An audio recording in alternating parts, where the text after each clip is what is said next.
Wow! Anak, hindi ako makipaniwalang may pinapatayin tayong bahay. Nay, deserve natin to. Ang tagal natin pinagtagal natin bahay natin, di ba? Ma'am, saan ko ba ilalagay yung mga semento? Doon na lang po sa gilid, kuya. Sige po, ma'am. Anak, hintayin na natin yung bahay natin, ah. Ang sobrang ganda. Saan dito?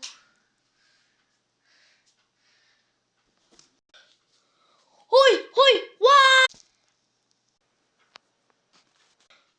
Hala, anong nangyari sa katrabaho ng asawa ko? Namatay yung katrabaho niya sa naglalagay ng simento. Ba't ang daming tao? Engineer, anong meron?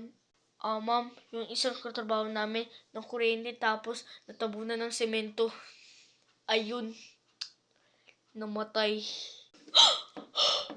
Ha? Paano nangyari yun? May nag-utos po sa kanya na ilagay yung mga semento sa gilid. May mga ward doon po eh.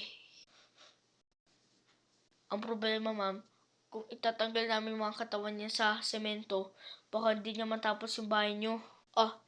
Hindi pwede matapos yung bahay ko. Di bale, babayaran ko man yung mga pamilya niyang namatay. Nay? Sigurado ko ba? Sige po, ma'am. Sige na, tuloy niyo yan!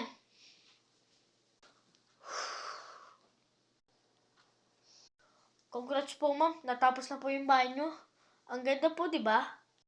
Wow, ang ganda. Maraming salamat, engineer. Una na po, ma'am. Anak, tara.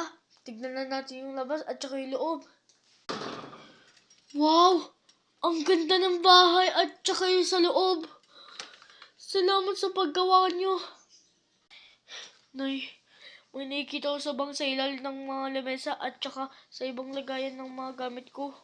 O gamit natin lahat. Huwag ka nga anak. Kung saan siya namatay eh. Ay, matutulog na ako sa bago kong bahay. Wow, ang ganda dito. Sino yun? Kasalanan mo to kung bakit ako namatay.